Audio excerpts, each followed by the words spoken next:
So how does that feed into the RBA deliberations? Yeah, so in terms of the policy meeting next week, I think this just sort of confirms that they're not really in a position to do anything.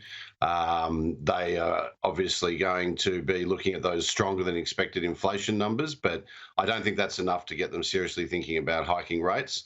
But this overall picture that we're seeing emerging of the economy of sticky inflation, and apart from the retail spending, the rest of the economy doing a lot better so far this year than last year, is I still think we need to be wary of the fact that rates could go up a bit at some stage later in the year. So I don't think this changes Yeah. that story. But yeah, the RBA will be on hold next week.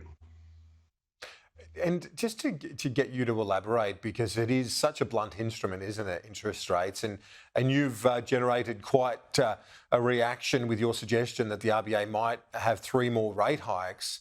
I guess the problem with such a blunt instrument is, and you and I have discussed this many times, is that there's a cohort with the variable mortgages now that are copying it, but there are others who don't have mortgages who are well off and benefiting from the higher rates, and their expenditure isn't affected. In fact, probably spending more. So it's a real division within Mhm. our economy right now, and a lot of people, as you know well, are hurting.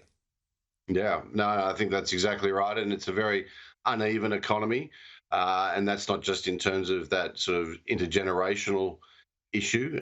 It's in different geographies. New South Wales, Victoria looks softer than the rest of the country.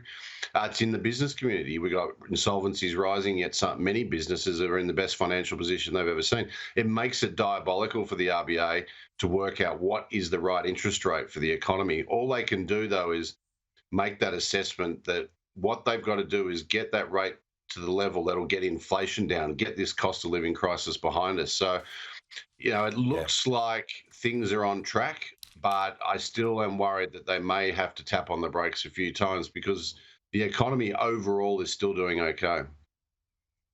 Yeah, indeed. And that's the last thing we need is to see a refueling of inflation. So this is the context with which Dr. Chalmers will be delivering his next budget in 2 weeks from 2 weeks from today. We'll see you here at Parliament, Warren. And this is the way he's got to frame these numbers, isn't it?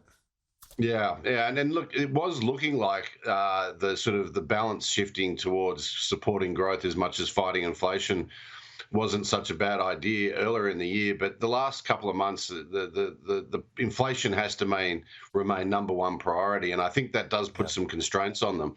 I think the broader community will feel that if they start throwing money around and then we do get rate hikes later in the year, they'll draw that connection. So 100%. the government's been disciplined, I think, so far in the last couple of years, and they need to keep that discipline up in this budget, despite the fact it's a pre-election Yeah. budget and they probably feel like they want to spend some money. Yeah, well, good on you for calling it as you see it, not just making the easy calls. That's why we love chatting to you, Warren. Appreciate it. Thanks.